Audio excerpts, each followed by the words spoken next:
Internautes, bonjour à tous. Alors effectivement, aujourd'hui, on va, parler des différents aspects de l'IA agentique, avec, une petite note, pour, la façon un petit peu dont j'appréhende le sujet.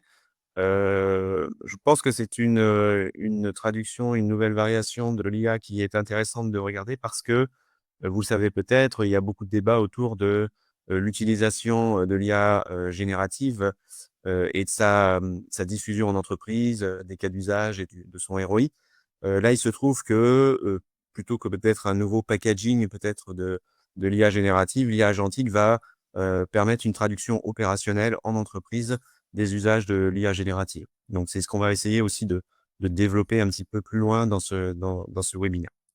Alors, pour ma part, je suis donc un des associés du cabinet, Equanti et je travaille sur les sujets, de data en général et tout particulièrement, d'IA, hem, au sein du cabinet et donc j'accompagne à la fois sur des phases de réflexion et de réalisation, nos clients, avec, un focus effectivement important, depuis l'arrivée de l'IA générative qui a profondément changé, les pratiques et les usages, de ce type de technologie, en entreprise et avec un accompagnement, important, autour des cas d'usage à identifier, à catégoriser, à prioriser, à spécifier et ensuite éventuellement, à réaliser. Je m'occupe aussi, de diffuser les pratiques de l'IA, dans les entreprises, qui constituent, le groupe EDG, dont Equanti, fait partie, en accompagnement et en réalisation, en conseil et en réalisation, autour de solutions leur permettant effectivement soit d'offrir de nouvelles offres autour de l'IA à leurs clients, soit d'intégrer, cette technologie dans l'amélioration de leur processus et de leur fonctionnement. Alors, Equanti, c'est un cabinet de conseil autour de la stratégie, de la data et de l'IA. La data et l'IA, c'est au cœur de l'histoire et de l'ADN d'Equanti, hein. C'est dès la fondation, dès la création du cabinet, très rapidement, les sujets de data et d'IA ont été pris, en charge et avec une équipe dédiée, importante, autour de la réalisation et du conseil, sur ces sujets-là. Et nous faisons partie maintenant, du groupe EDG, ce qui nous donne aussi, accès à d'autres expertises, que nous n'avions pas auparavant, puisque, on est sur un groupe, d'entreprises expertes qui sont capables d'intervenir sur, de vastes domaines du digital et de la data, heu, avec différentes spécialités et différentes expertises. Alors si, on se concentre maintenant sur, l'IA agentique à proprement parler. Voici un petit peu les sujets, que je vous propose d'aborder aujourd'hui. Déjà, bah, essayer de définir un petit peu le sujet. Alors, il y a beaucoup de communication et d'éléments, qui sont diffusés autour de ce sujet-là. On peut dire que c'est, le nouveau sujet qui buzz, en ce moment. Donc, l'idée, c'est juste de recadrer un petit peu quelques éléments et de vous dire comment nous, on voit, l'IA, agentique et les apports qu'elle a, spécifiquement. Ensuite, on regardera, vraiment, plutôt les usages et comment on peut les mettre en œuvre, à la fois, sur, des processus, de l'entreprise, mais aussi derrière, quelles sont les conséquences en termes, de gouvernance et d'organisation. Je ferai un petit zoom sur, les technologies juste pour, éclairer un petit peu le sujet, qui sont à disposition, pour mettre en place, ce type d'IA. On parlera aussi des risques, associés à la diffusion et la mise en place, d'agents dans les entreprises et on ménagera un petit peu de temps, bien évidemment, pour, pouvoir répondre à des questions, si vous en aviez. Alors, au niveau de l'IA agentique, alors pourquoi on utilise ce terme-là? Heu, on voit maintenant, qu'on peut structurer un petit peu les vagues d'arrivée et d'utilisation de l'IA, en entreprise. Alors il y a une vague un peu historique, à laquelle, Equanti a beaucoup participé et qui était, au cœur de l'activité data IA du cabinet, qui est, une IA, on va dire, des fois historique, hein. Des fois, les gens disent aussi une IA, ennuyeuse par rapport à ce qu'est capable de faire, l'IA générative, mais donc c'est une IA prédictive dont les usages étaient essentiellement, de prévoir justement, afin anticiper des chiffres d'affaires, anticiper, l'intérêt d'un client pour un produit, recommander et cetera et donc on avait une IA qui, effectivement était essentiellement, entraînée sur, les données de l'entreprise et qui, répondait à des besoins, des besoins particuliers de pilotage, mais qui se contentaient à ce stade-là, voilà, de donner une information plutôt souvent d'ordre quantitative sur est-ce qu'un client est intéressé par un produit, oui ou non, combien je vais vendre de tel ou tel produit la semaine prochaine dans tel magasin. Donc, une information souvent prédictive. Est arrivé effectivement avec une nouvelle génération de modèles, une IA générative, hein, celle de ChatGPT pour parler concrètement, et on l'appelle générative parce qu'effectivement, une des particularités essentielles, c'est que, alors que la précédente IA après, voilà, donnait des quantités, des valeurs, des métriques, celle-ci, cette IA générative est capable de générer du contenu, c'est pour ça qu'on l'a appelée ainsi, et ce contenu s'est avéré extrêmement divers et varié, que ce soit du texte, des images, de la vidéo bien sûr, maintenant beaucoup de choses autour de la musique, du son, et énormément de choses aussi autour de, du code informatique. Et donc, on a véritablement une rupture importante pour nous, dans les usages, à partir de l'arrivée de ChatGPT, donc novembre 2022, avec une nouvelle approche aussi des modèles. C'est-à-dire qu'on s'est mis là non plus à utiliser des modèles qui ont été, entraînés uniquement sur les données de l'entreprise, mais on exploite des données qui sont pré-entraînées. Parfois, on va juste utiliser le modèle pré-entraîné, tel qu'il est, dans les applications qu'on met en place dans l'entreprise parce qu'il a déjà des capacités suffisamment intéressantes pour en faire quelque chose. Et dans quelques cas particuliers, on va éventuellement l'adapter et le réentraîner sur des éléments spécifiques à l'entreprise, mais c'est des process qui restent quand même relativement rares en général dans les cas d'usage. Et puis on a cette IA agentique qui arrive, qui effectivement n'apporte pas fondamentalement de nouveautés au niveau des modèles d'IA qui sont utilisés, mais change aussi la façon dont on va utiliser, l'IA pour au contraire ici permettre à cette IA de réaliser un certain nombre de tâches. On reviendra un petit peu sur la définition, réaliser des tâches, exécuter des activités grâce à ce que l'IA générative apporte comme capacité de compréhension. Donc, je vais revenir un peu plus en détail juste après sur ces points-là.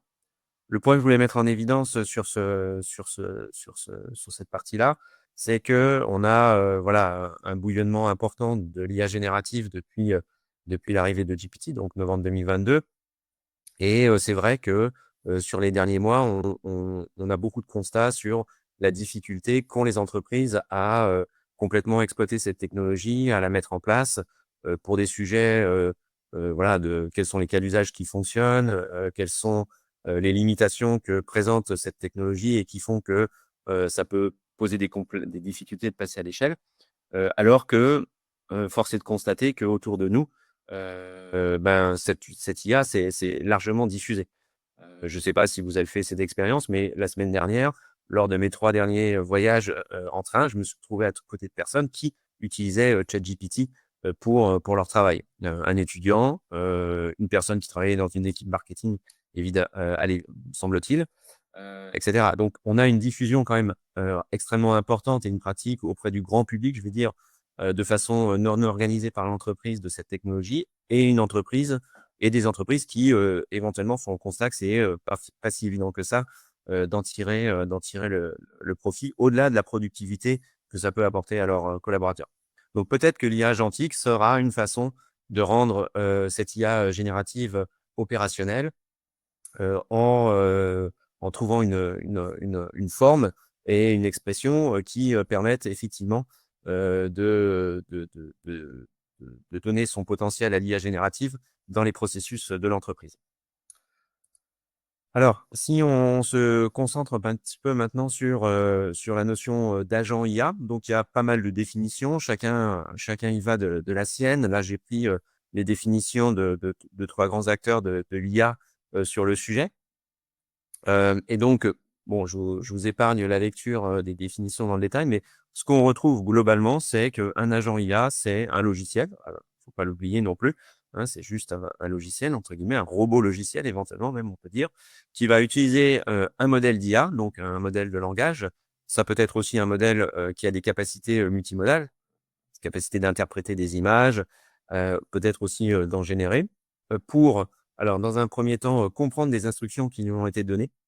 éventuellement, prendre connaissance d'informations nouvelles, qu'on lui communique, de façon à pouvoir établir un plan, et ensuite exécuter un ensemble de tâches, selon ce plan. Donc c'est ce qu'on trouve un petit peu dans les définitions, que l'on trouve juste au-dessus. Il y a cette idée un petit peu de d'utiliser, de l'IA, l'IA générative avec un modèle de langage, plus ou moins sophistiqué, construire un plan d'action, c'est-à-dire réaliser une séquence, d'opérations et ensuite exécuter. Donc là, on voit qu'on s'éloigne un petit peu de la définition historique de l'IA générative avec cette notion-là. Heu, L'IA générative reste au cœur, hein, de ce dispositif puisque c'est, les évolutions des capacités des modèles de langage qui permettent, de confier ce type de tâches maintenant à un agent. Mais, la dimension, opération, plan d'action, et exécution, des tâches, prend une dimension, particulièrement importante, bien évidemment, dans la notion d'agent. Alors, une question qui arrive aussi, souvent, c'est, ben, c'est quoi la différence entre un agent et un chatbot? Et donc, effectivement, la question, peut se poser. On peut voir, dans une certaine mesure comme le chatbot comme une version un peu simple, de l'agent, au sens où, on va utiliser globalement un peu les mêmes capacités, mais le chatbot va essentiellement répondre à des questions et fournir de l'information en exploitant le modèle de langage, en exploitant la base documentaire sur laquelle, il fonctionne, la base de connaissances, pour pouvoir répondre, précisément. Mais, en général, ça va se limiter là, sauf quelques interactions éventuellement avec, les outils d'envoi d'email, les outils de chat et cetera. Le chatbot va essentiellement fournir une réponse et ce sera à charge à l'utilisateur d'exploiter, cette réponse au travers, des outils que l'utilisateur est capable de manipuler. Les agents vont, aller, une étape, «plus loin» entre guillemets dans la capacité d'exploiter les résultats de ce que l'IA, propose. C'est que ces agents vont s'interfacer, effectivement avec, des outils pour pouvoir réaliser alors dans le cas de l'entreprise, ce sera, bien évidemment les systèmes, de l'entreprise, pour pouvoir réaliser, des tâches, un travail de façon, plus ou moins autonome. On reviendra sur cette notion-là, un petit peu plus tard. Donc par exemple, si on avait un agent de notes de frais, c'est-à-dire qui traite les notes de frais, il pourrait, récupérer donc, enfin, on pourrait lui envoyer par email, dans un chat, des reçus, qui constituent, les éléments de la note de frais, de manière à ce qu'il puisse les examiner, vérifier que les montants qui sont reportés entre la déclaration de note de frais et puis les montants qui figurent sur ces documents justificatifs, correspondent. Vérifier que éventuellement, en faisant de la classification du document, bah, que les frais réclamés sont bien éligibles à une politique de remboursement. Là, c'est là où on va commencer à utiliser des fonctions, «subtiles» entre guillemets, enfin un petit peu plus fines de l'IA qui seraient très difficiles à implémenter avec un algorithme purement, déterministe. Éventuellement, il est capable, dans ce cas-là, de lever des problèmes, enfin, de signaler des problèmes s'il y en a. Et sinon, il va être capable de s'interfacer avec, les outils de communication de l'entreprise pour, par exemple, envoyer une demande de validation, et éventuellement, on peut aller jusqu'à, entrer, les informations, bien sûr, dans un système de gestion et de règlement de la note de frais, pour que, en fait, ce soit l'agent IA qui fasse, toute cette partie-là, qui est habituellement et souvent utilisée, réalisée par une personne, qui va, faire toutes ces étapes-là, elle-même avec son «cerveau humain» entre guillemets. Et là, on cherche effectivement à optimiser ce processus-là avec ce type d'agent. Alors, on a aussi, une vision, qui peut être, à différents niveaux, avec, des, agents qui sont, enfin voilà, on peut intégrer ça plutôt dans un continuum, hein, si je peux me permettre l'expression, avec, des chatbots, ceux qu'on a vus, se développer depuis, 2 ans, avec l'arrivée de ChatGPT, donc et qui sont capables d'aller chercher des informations dans une base de connaissances. On va dire que pour ça, c'est un petit peu le niveau zéro. Ils vont répondre à des questions, comment je peux poser mes congés, pour des assistances, c'est un exemple, d'un assistant, pour technicien qu'on a pu, développer, à quelle distance du mur faut-il installer, ce détecteur de fumée, par exemple?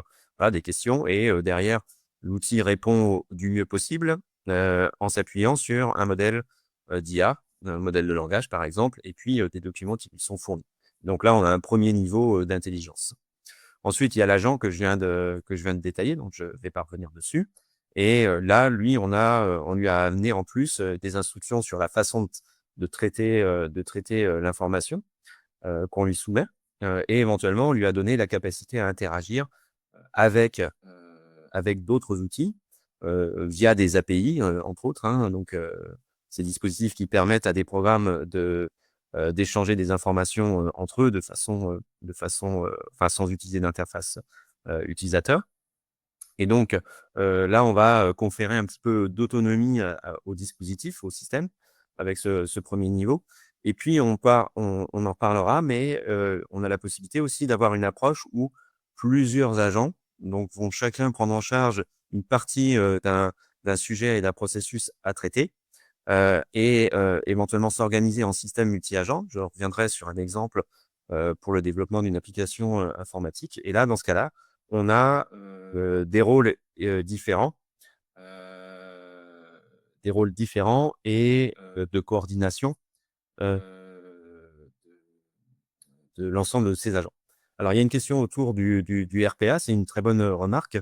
Je ne sais pas si ça met fin aux solutions de RPA. Je suis sûr que les éditeurs de RPA vont intégrer ces capacités de faire appel à une IA, à un LLM, un modèle de langage, dans le cadre de leur, enfin de leurs outils, hein, bien sûr.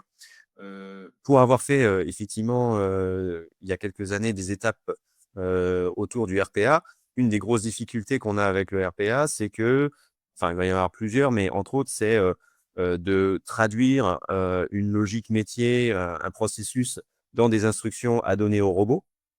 Donc ça, c'est une des premières difficultés que l'on peut, en grande partie contourner en utilisant des instructions en langage naturel qu'on fournirait à une solution de RPA qui a, la capacité, qui a intégré un modèle de langage. Donc ça veut dire qu'au voilà, au contraire, ça peut redonner un peu de souffle à des approches de RPA. 1er apport de l'IA, au RPA. Et tous les acteurs du RPA, si vous allez, hein, c'est assez intéressant. D'ailleurs, j'avais fait l'exercice il y a quelques semaines, sur le sujet du RPA. Vous pouvez voir à partir de quelle date, en utilisant les archives internet, à partir de quel moment les acteurs du RPA se sont mis à utiliser le terme d'IA. Donc, c'est pas si, ancien que ça, hein. Ils sont petit à petit pris, en compte cette dimension, et ils ont commencé à intégrer, cette terminologie dans leur page, dans leur site, il y a quelques mois seulement. Mais en tout cas, ils sont sur le sujet, et au contraire, peut-être que, le l'ajout de modèles de langage va redonner du souffle à des applications qui montraient leurs limites. On ne pouvait pas tout automatiser parce que c'était pas rentable vu le temps de préparation et de mise en place du RPA, sur le process. Alors que peut-être on va pouvoir arriver à simplifier, la mise en place du robot en lui donnant des instructions, textuelles, en langage naturel, et en évitant de passer par une phase pénible d'implémentation sous forme, d'un scénario dans l'outil de RPA. Ça, c'est le premier rapport que je vois. Le deuxième apport que je vois, peut-être que vous l'avez vu aussi, il y a de plus en plus d'utilisation des outils d'IA, pour se connecter sur des applications, reconnaître les formulaires, d'une page web, remplir, ça. Donc il est possible aussi que, les outils d'IA, les modèles d'IA, particulièrement les modèles dits de vision, viennent aussi, donner des capacités supplémentaires, de la souplesse sur, la capacité des outils de RPA à se connecter à des applications diverses et variées. Donc ça aussi, ça va peut-être, relancer le sujet. Donc je pense que, voilà, c'est pas du tout la fin du RPA. L'IA agentique va, intégrer probablement, beaucoup d'éléments du RPA. Est-ce que c'est le RPA qui va, voilà, devenir le point de référence? Bon, vu les forces, en termes de buzz, je pense que c'est le RPA qui va être absorbé par, l'IA agentique, hein, à terme. Mais c'est clair que les éditeurs de RPA ont un enjeu important autour de ce sujet-là. Voilà. Donc ça, c'était sur ces différents niveaux. Donc un agent, oui, alors là, il y a un petit peu de redondance avec ce que je vous ai déjà dit, c'est un robot logiciel, hein, faut pas l'oublier. C'est un robot logiciel, c'est pas un humain, c'est pas un petit esprit dans la machine, qui va utiliser l'intelligence artificielle de manière autonome. C'est-à-dire qu'éventuellement, dans certains contextes, on va lui laisser, toute liberté de réaliser les opérations. Dans d'autres, on va être plutôt en mode semi-autonome. Donc là, on va conserver, une décision, une validation avec un humain dans la boucle et on va utiliser en fait l'intelligence artificielle pour interpréter des instructions qu'on lui donne, plus, l'information qu'il a à traiter à partir de ces instructions, de manière à réaliser un certain nombre d'actions pour atteindre un objectif. Et là, on a une notion un peu de workflow ou d'étape ou de process. On verra que ça a un impact aussi sur la façon dont les outils sont proposés autour de l'IA agentique. Et ça va se faire en interaction avec l'environnement. Interaction pour récupérer de l'information. Donc, par exemple, un agent va peut-être s'activer quand il va recevoir un email ou quand il va constater qu'on l'interpelle sur un chat, par exemple, qui lui serait dédié. Mais il va être aussi capable d'aller, je vais dire en écriture, hein, aller mettre des informations, envoyer des emails, bien sûr, aller mettre des informations dans des fils de discussion, mettre à jour des calendriers. Ça, c'est les trucs un petit peu classiques de productivité du bureau qu'on peut avoir. Mais on va avoir aussi, des outils, enfin des agents qui vont être capables d'aller, directement dans l'ERP de l'entreprise pour, injecter des informations, par exemple. Hem ou éventuellement aller aussi, mettre à jour, des bases de données. Heu, on va, on va avoir un petit peu cette capacité d'interaction. Juste, pourquoi c'est possible maintenant? Bah, les modèles de langage, et les modèles multimodaux progressent, hein. Vous avez probablement, entendu parler des modèles, de raisonnement, c'est comme ça qu'on les appelle, hein, des modèles comme O1, O3 et cetera de chez OpenAI, si je prends OpenAI juste, comme référence, mais il y en a beaucoup d'autres acteurs qui font ça. On voit qu'effectivement, bah, on a réussi à sophistiquer un petit peu cette capacité, des modèles à prendre un sujet et à l'interpréter. Je me méfie du mot raisonnement parce qu'il a des vertus importantes, chez l'humain, que n'ont pas les modèles, mais en tout cas, être capable de lister une liste d'opérations à faire sur des cas d'usage assez classiques, ça, les modèles le font très bien. Il y a d'autres facteurs qui font que les agents vont aussi se développer et ça va en partie répondre un petit peu à ta question, Russell, qui est, effectivement l'émergence d'outils low code, no code qui vont permettre éventuellement à des populations non développeurs de créer leurs propres agents. Ça, on reviendra, sur cet aspect-là. Et puis aussi, le fait que maintenant, et c'est une approche qui est utilisée quand le problème à traiter est très complexe. On va avoir une approche assez classique, en informatique qui est de, divide and conquer, hein. C'est-à-dire que, donner toutes les instructions à un seul modèle, un seul LLM pour réaliser, beaucoup d'opérations avec, différents niveaux qui s'enchaînent et cetera, c'est souvent, aboutir à un échec. Alors que si on réfléchit et on décompose, l'activité que l'on a à faire, le processus complexe et qu'on confie un peu comme on le ferait dans une équipe et c'est souvent le modèle qui est utilisé, hein, de copier l'organisation de l'équipe humaine, avec les agents. Si on confie à différents agents des tâches relativement simples, enfin plus simples que la tâche globale, en leur donnant la capacité d'interagir entre eux. Là, on peut, avoir des approches multi-agents orchestrées, dont je pense on a encore vu que le début, et qui vont, nous permettre d'aboutir à des comportements de ce robot logiciel, de cet ensemble, vraiment très sophistiqué par rapport à ce qu'on veut leur faire faire. Donc voilà un petit peu pour les aspects de définition. Et puis je voulais illustrer, quelques exemples, du plus simple, à quelque chose de plus compliqué. Alors vous le voyez, je l'avais évoqué, beaucoup de solutions, qui proposent de construire effectivement, des agents, vont embarquer une approche, de workflow graphique, hein, avec, des étapes. Certaines étapes sont absolument pas des étapes d'IA, hein, c'est des outils qui existent depuis, un certain temps et qui traitaient, des processus, visuellement, sans faire appel à de l'IA. Mais, on le voit ici, des éléments supplémentaires, des outils supplémentaires ont été ajoutés de manière à pouvoir faire appel, avec les informations que traite ce workflow, faire appel à des modèles de langage. Ici, vous reconnaissez le logo d'OpenAI, bien sûr. Donc là, ce flux, il est très, très basique, hein, mais je le montre pour, partir d'un point simple. À partir de 7 heures, donc c'est un trigger, horaire, on va regarder toutes les on va regarder toutes les comment ça s'appelle, toutes les emails qui sont dans une boîte. Et ensuite, on va les organiser parce que il faut quand même un petit peu voilà, les mettre les uns derrière les autres pour que le modèle puisse comprendre ce qui se passe. Donc là, on a besoin des fois d'outils de préparation de l'information avant de balancer le sujet au modèle. Et là, on va demander au modèle de langage, ici c'est OpenAI, de faire un résumé des emails qui ont été collectés ici. Donc plusieurs emails ont été concaténés les uns derrière les autres et on demande un résumé au modèle. À partir de ce, de ce, de cet appel au modèle, ici en l'occurrence un GPT d'OpenAI, il va nous construire un résumé de ce qui s'est passé dans ces emails et il va construire un email de résumé qu'il va envoyer. Donc imaginez, bah là on a un agent très basique qui surveille une mailbox dans lequel par exemple peuvent arriver plein de demandes de support et qui va envoyer à un manager par exemple, un responsable de cette activité, un résumé de tout ce qui s'est passé, de tous les messages qui ont été reçus la veille. Pour documenter, donc effectivement, le process ici a été réalisé avec N8N, qui est un de ces outils qui ont complètement embrassé l'idée de faire des agents intelligents.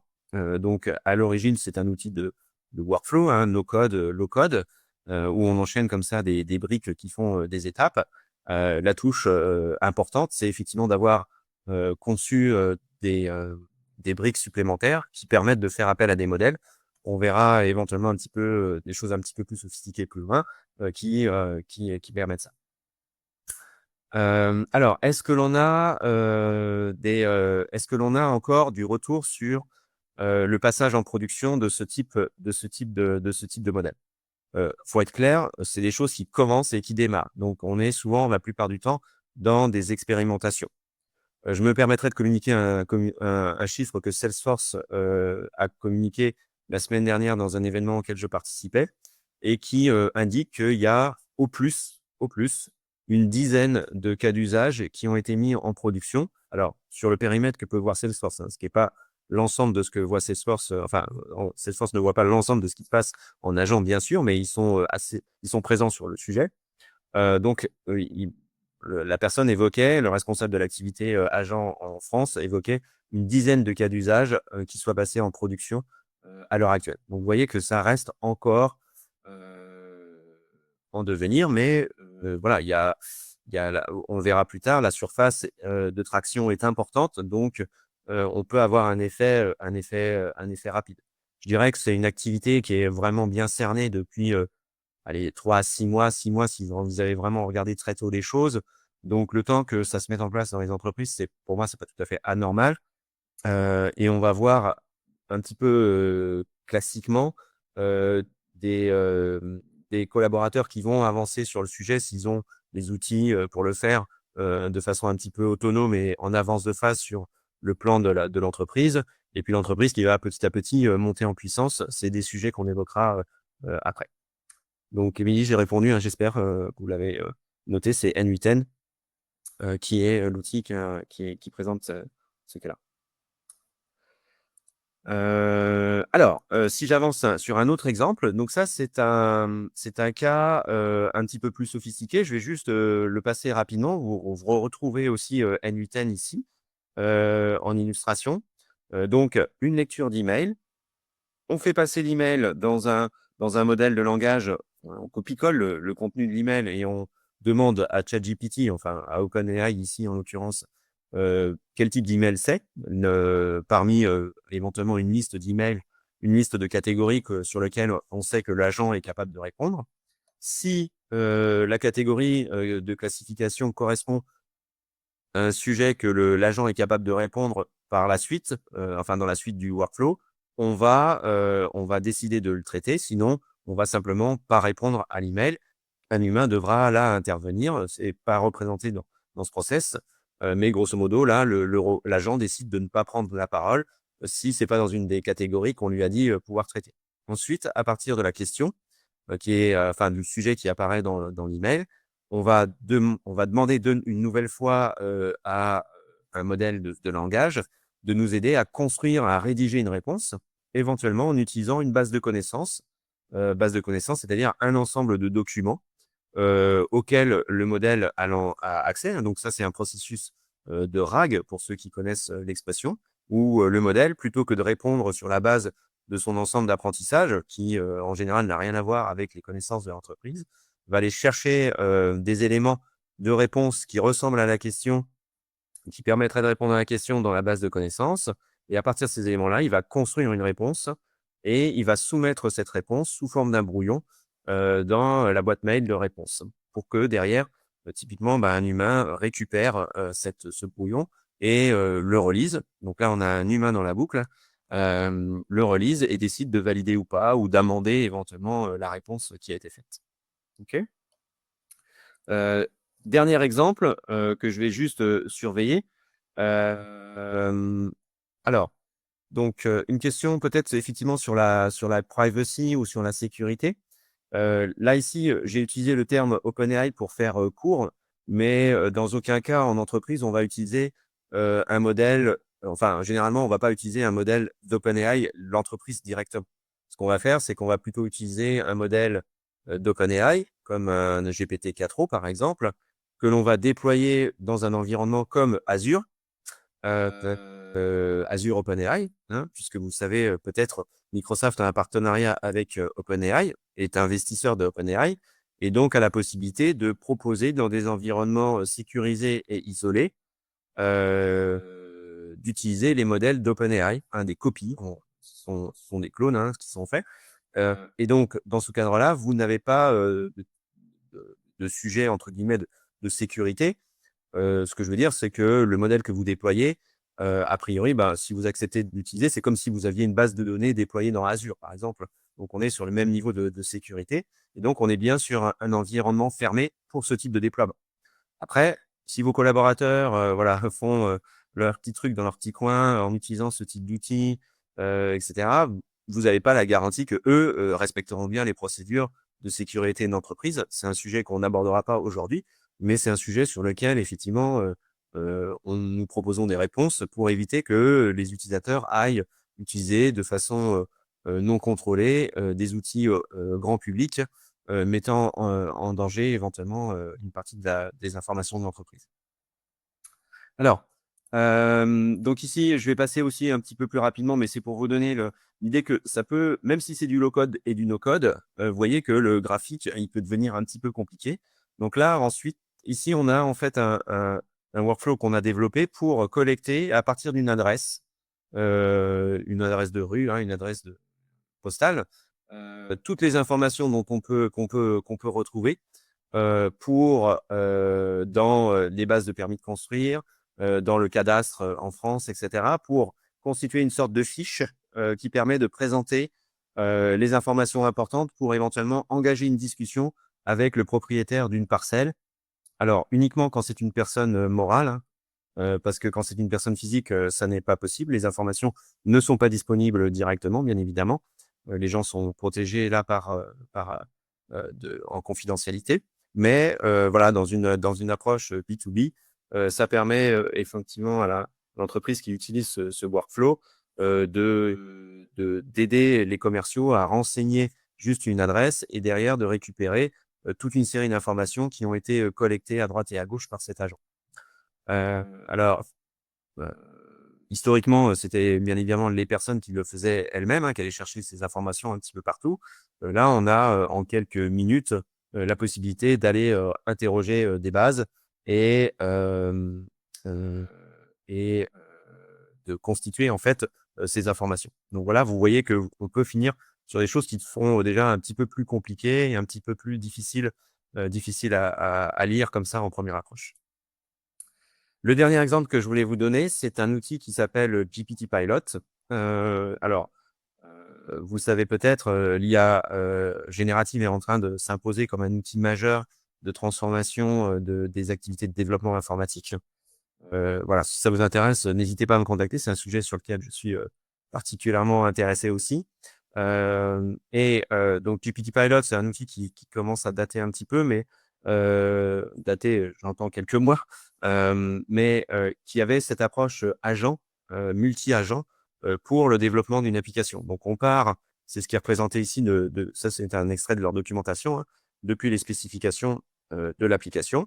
On va avoir des agents, donc des robots qui vont, traiter, chacun un aspect du développement d'une application. Donc avec un PO, un Product Owner Agent, qui va d'abord s'assurer que les specs sont suffisamment clairs. Donc il va les interpréter, son prompt, hein, son instruction, c'est, clarifie, lis les instructions, enfin lis les spécifications et demande à clarifier tout ce qui ne te semble pas clair par rapport à une liste de critères. Ensuite, il va découper la spécification totale en une série de spécifications particulières, de user requirements. Et il va, à partir de ces éléments-là, les communiquer à un autre agent qui a un rôle complètement différent, des instructions complètement différentes qui sont de dire, bah, à partir de ces requirements, construis-moi une architecture. Une fois que l'architecture a été élaborée par cet agent, un autre agent va prendre en main, tout ce qui va être, installation et configuration de cette architecture. Et puis dans les phases finales, on va avoir en phase finale, enfin, dans les derniers agents à intervenir, on va avoir, des agents qui vont écrire, hein, rédiger le code de l'application en s'appuyant sur, les, requirements qui ont été, créés par, l'agent, PO, l'agent product owner. Avec une organisation assez typique, un lead qui va coordonner, plusieurs développeurs, pour arriver à traiter, l'ensemble du problème. Donc là, on voit que, ben, c'est un problème trop compliqué que de dire à un seul agent: «Vas-y, prends les specs et puis, développe-moi l'application». Donc on va commencer à se dire, bah, comment on pourrait organiser le travail et la plupart du temps, on va, par mimétisme, hein, on va, adopter des organisations qui sont un petit peu les mêmes que celles et des spécialités qui sont un petit peu les mêmes que celles qu'on trouve dans les équipes. Donc voilà, ça c'est, l'illustration sur un modèle, multi-agent pardon, de ce que pourrait être, un système plus complexe, et vous imaginez que là, c'est sur le développement informatique, mais peut-être que, il y a une partie des sujets de comptabilité fournisseur qu'on pourrait, traiter de cette façon-là, comptabilité, client. J'essaie, voilà, d'imaginer, des situations où on aurait, peut-être plusieurs rôles, avec, des agents qui vont traiter tout ou partie du process et qui vont collaborer entre eux, sur ces tâches-là. Alors, ouais, sur la pertinence, la question a été posée, est posée sur les pertinences. Donc il y a différentes façons. En général, on va valider la pertinence avant la mise en production. C'est-à-dire que sur des activités où, le modèle doit générer des réponses, par exemple, hein, je vais prendre ce cas-là, on va, prendre, un certain nombre de cas de questions. Si je prends l'exemple d'un assistant pour technicien qu'on a développé, on va prendre, une trentaine, une cinquantaine de questions pour lesquelles on a les réponses des experts et on va vérifier, que le modèle répond, correctement sur ces questions. Donc c'est une sorte de validation a priori, sur un périmètre de questions qu'il faut bien concevoir, hein, pour être sûr que le modèle couvre bien le domaine qu'on veut couvrir, par exemple, et on va valider a priori la bonne performance. Et puis ensuite, effectivement, bah, on retombe sur des problématiques assez classiques de supervision, d'applications, d'IA, comme on le faisait en machine learning aussi, hein, quand vous aviez, des scores d'attrition, pour des clients, par exemple, bah, il fallait aussi, surveiller la performance de ces scores si vous les utilisiez en production.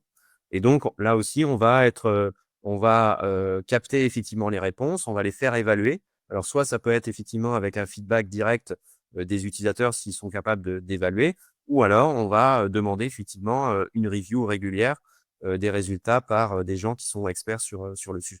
Mais, vous avez tout à fait raison sur le fait que, dès qu'on met un modèle en production, il faut absolument, mettre en place un dispositif de surveillance, de supervision, des performances de ce modèle.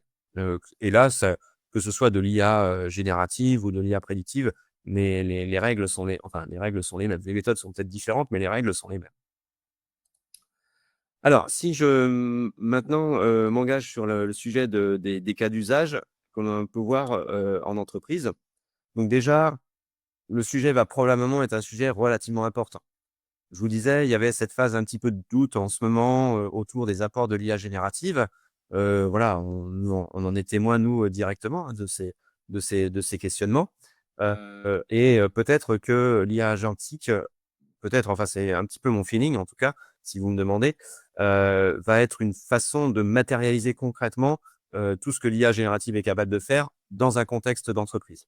On voit déjà que nous, dans notre vie de tous les jours, enfin, je sais pas si vous êtes très utilisateur de GPT et des outils associés, mais voilà, c'est vraiment, pour ma part en tout cas, c'est vraiment un outil avec lequel je travaille en permanence, pour m'aider, pour m'assister, pour m'accélérer sur des tâches, très basiques. Je commence même des fois à faire un truc à un modèle pour pouvoir ensuite en utiliser un autre. Je l'ai fait ce matin sur de la génération de code, par exemple. Et donc on s'aperçoit que vraiment en tant qu'utilisateur, enfin en tant que personne, on peut tirer beaucoup de profit, heu, de ces outils. Mais en entreprise, effectivement, ça peut être plus compliqué, au-delà d'augmenter la productivité des collaborateurs, l'efficacité, comme diraient mes certains amis anglais, l'efficacité des collaborateurs, autour de l'utilisation de ces outils-là. Mais l'agent, comme il a comme mission de traiter des processus d'entreprise, on peut imaginer qu'effectivement, il va y avoir un usage important de ce type d'approche. Donc, Capgemini nous dit que 82 des entreprises en 2028 utiliseront des agents. Bon, OK, ça c'est pas forcément, enfin, ça semble peut-être, évident, vu les différents types d'applications qu'il y a et un marché bien évidemment qui va croître de façon extrêmement importante. Il y a plein de sujets à traiter, quand on commence à réfléchir au sujet des i de l'agent. On n'est pas obligé de prendre tous ces sujets-là de front et on peut commencer par, des pilotes et des expérimentations, mais bien évidemment, il va falloir se poser la question de sur quel périmètre on va travailler, quels sont les périmètres qu'on va traiter. Est-ce qu'il y a effectivement une rentabilité, économique à mettre en place, ce type d'outil? Est-ce que, voilà, quelles sont les compétences qu'il va falloir que j'amène à mes collaborateurs? Voilà, comment ça va se passer? Il y a beaucoup de sujets aussi, en sociologie du travail autour de l'arrivée de ce type d'outils. Heu, Quelles sont les briques technologiques dont j'ai besoin? Comment je vais gérer et surveiller que tout se passe bien? Quelle gouvernance je vais mettre derrière l'usage de ces agents? Et puis, jusqu'où je vais aller en innovation, pour éventuellement reconstruire la façon de faire les choses dans mon entreprise, parce que maintenant je dispose des capacités d'IA.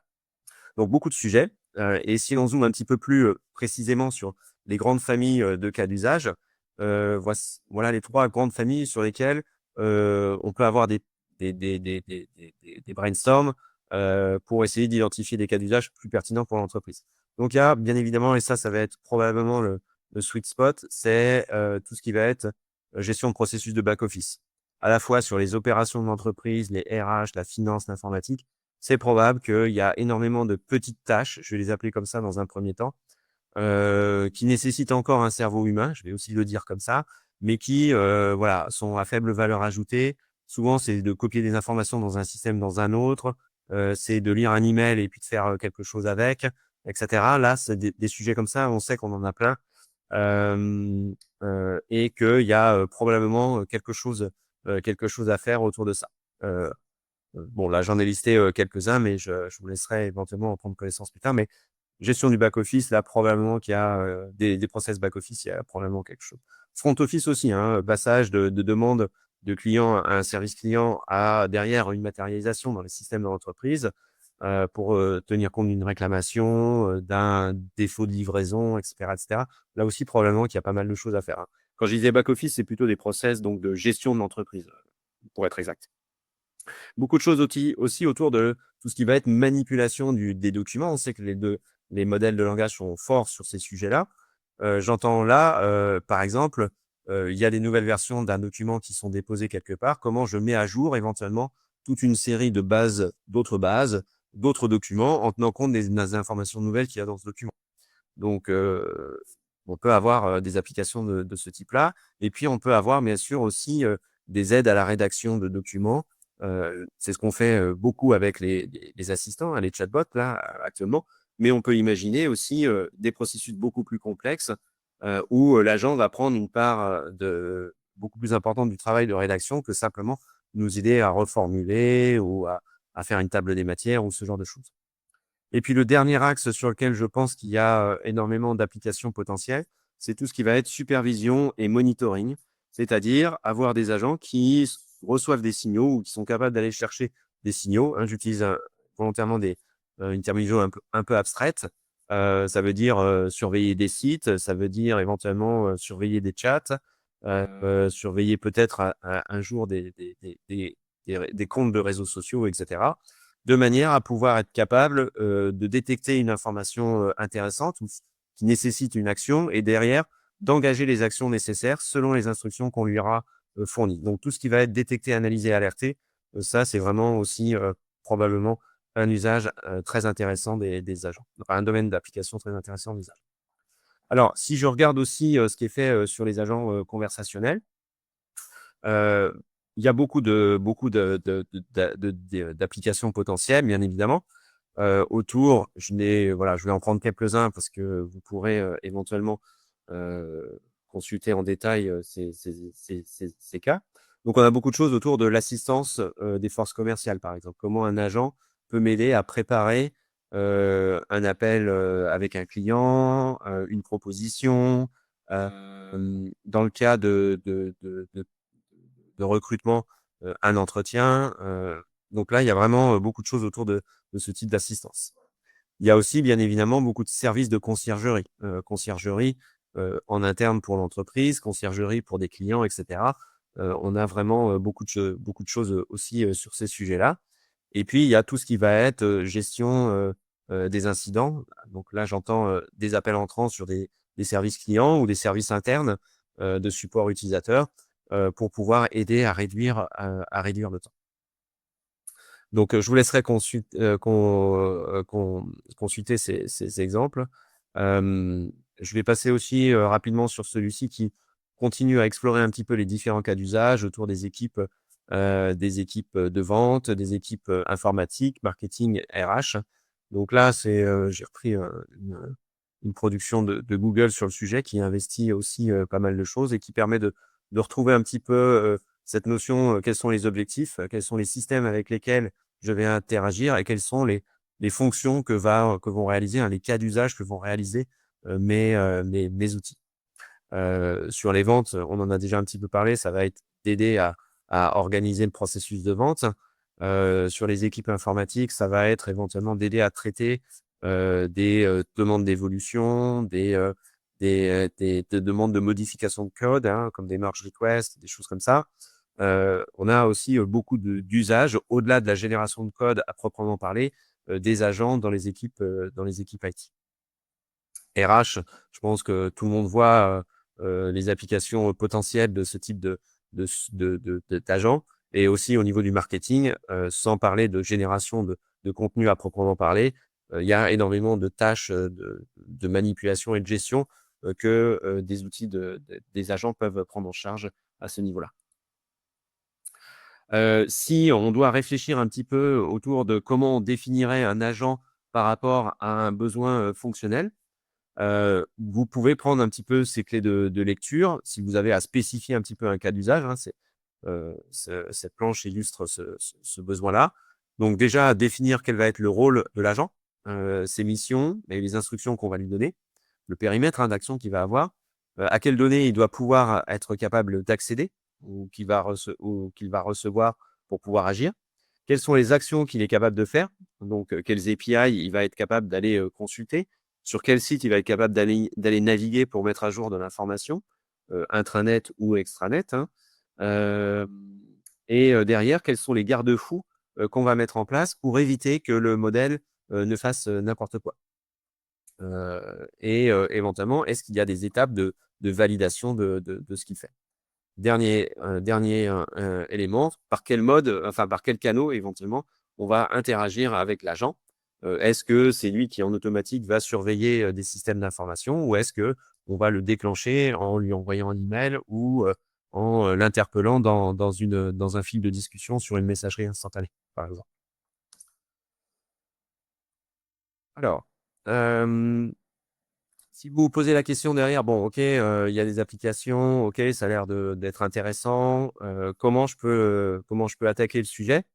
Hem, je pense qu'il y a 3 grands axes sur lesquels il faut réfléchir avec différents blocs dans ces axes. déjà déterminer quelles sont les opportunités métiers, les opportunités business d'utilisation de ce type de technologie, avec différents sujets liés à cette dimension métier. Ensuite, il y a comment opérationnellement on s'organise. Qui fait cette mise en place d'agents, qui a la compétence, comment on accompagne les collaborateurs dans l'arrivée de ce nouveau collaborateur, hein, peut-être dans certains cas, qui va faire des choses en parallèle de ce que l'équipe continue à faire. Et puis derrière, bien évidemment, il y a le socle technologique qui va supporter la mise en place de ces agents. Donc là, on a un petit peu les grands axes sur lesquels il faut commencer à réfléchir, avec globalement, probablement, un sujet de communication au global sur est-ce qu'on utilise ou pas des agents. Vous avez peut-être entendu parler de Klarna, là, la société de crédit qui avait dit de se débarrasser de ses agents sur le call center et puis qui finalement fait marche arrière. Bon, bah voilà, là, on voit typiquement un sujet où il faut quand même bien gérer sa communication, à la fois en interne et en externe, euh, pour que tout ça garde un peu de cohérence et soit conforme à l'image que l'on veut donner de l'entreprise. Alors, sur la partie technologie, je vais passer rapidement parce que ce n'est pas forcément l'objet de cette session.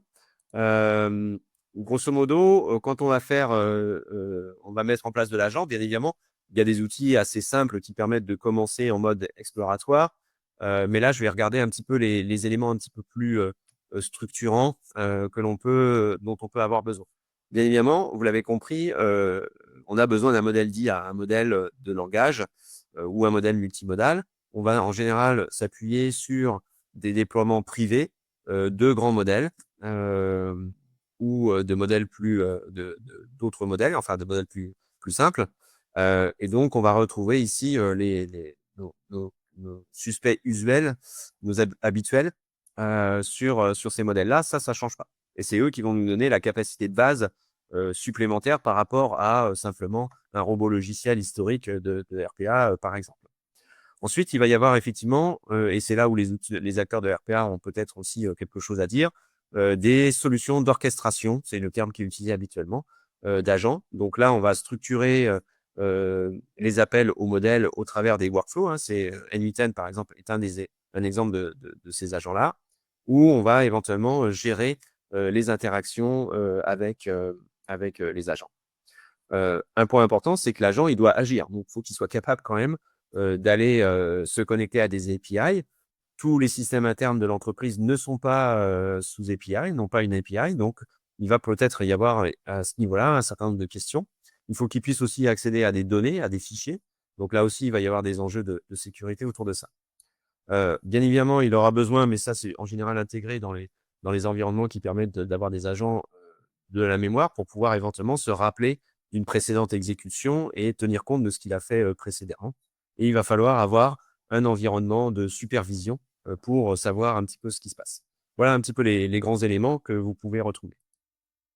Je vais passer sur ce point-là. Je vous ai montré des illustrations graphiques tout à l'heure avec un des outils qui s'appelle N8N, qui a pas mal le vent en poupe en ce moment. Entre autres parce qu'il a une capacité, enfin, il a une version open source, donc il peut intéresser les gens avant éventuellement d'aller acheter des services auprès de cette entreprise. Il a un avantage actuellement qui est effectivement enfin, c'est un des premiers qui s'est engouffré sur le sujet des agents, donc il intègre des briques agents. Voilà, après, voilà, j'ai pas d'action particulière chez N8N, c'était juste pour vous indiquer pourquoi il était effectivement très en vue en ce moment. Mais Make et Zapier, qui sont les deux autres outils parmi la galaxie d'outils de ce type-là qui existent, que l'on connaît bien en général, Make et Zapier, intègrent petit à petit ce type de solution, ce type de modules qui permettent de faire des agents. Et n'oublions pas aussi Microsoft, hein, qui a une solution qui s'appelle Microsoft Copilot Studio, qui aussi s'engage sur ce sujet de la mise en place d'agents en interne dans les entreprises. Donc là, j'ai plutôt mis les indépendants, mais Microsoft, entre autres, et Salesforce sont actifs sur ces sujets-là, bien sûr. Alors, Juste pour se donner un petit peu de voilà, pour terminer, si vous avez quelques questions, c'est avec plaisir que j'y répondrai aussi. Quels sont un petit peu les enjeux derrière, la mise en place de ces apports chez l'agent? Bon, il y a tout ce qui va être lié, bien évidemment, assez concrètement dans l'entreprise, à la confidentialité, à la sécurité de l'information. Les agents vont probablement avoir accès à des bases de données, à des contenus, des emails, des discussions, et cetera. Et donc, il faudrait pas que, ils soient amenés à divulguer de façon, erronée, inappropriée de l'information. Donc là, il va falloir, mais c'est un petit peu le cas, de l'IA en général, l'IA générative en général, avoir une bonne hygiène sur la sécurité et la gouvernance, des données. Enfin la gouvernance de la sécurité des données, savoir qui a le droit d'y accéder, quel agent a le droit d'accéder à quoi et derrière éventuellement à qui il peut diffuser un certain nombre d'informations. L'autonomie aussi, est-ce qu'on va laisser les agents, courir tout seuls et faire des choses ou est-ce que, parce que le processus est important, parce que le processus manipule de l'argent, hein, typiquement, il va falloir mettre des humains dans la boucle pour valider. Dernier point, c'est effectivement une question que vous avez, que Patrick avait évoquée, c'est, la qualité, de ce qui est produit. Comment j'évalue, que l'agent fait bien ce que je lui ai demandé? Alors il y a l'évaluation a priori avant de mettre en production, puis il y a le suivi et le monitoring, dans le temps. Pour conclure, cette session, je pense que voilà, je voulais partager éventuellement un petit peu des perspectives à court, moyen et long terme. À court terme, c'est sûr que probablement il y a beaucoup de choses à faire autour des sujets d'automatisation de processus dans l'entreprise. À moyen terme, il est probable qu'on voit se développer, des approches où des agents, d'une entreprise au sein d'une entreprise ou, d'entreprise à entreprise aussi, soient amenés éventuellement à communiquer et à pouvoir communiquer et à pouvoir réaliser, des opérations et des transactions ensemble. Donc là, on aura une forme, d'automatisation supplémentaire qui peut, survenir avec, peut-être des processus qui seront, complètement «sous la mer» entre guillemets, entre des agents dans l'entreprise, ou d'une entreprise à l'autre. Peut-être qu'à plus long terme, et je l'ai évoqué un petit peu en parlant des systèmes multi-agents, on arrivera à avoir, des collections d'agents, des groupes d'agents, des systèmes multi-agents qui seront capables de prendre en charge, tout ou partie, d'une fonction dans l'entreprise.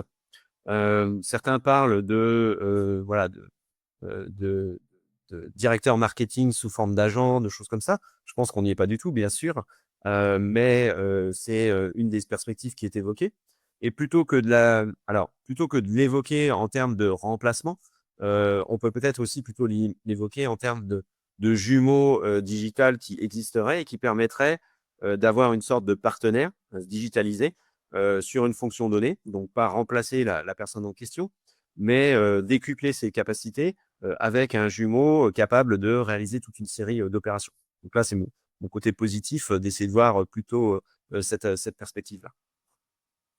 Voilà. Je voulais vous remercier de votre attention déjà.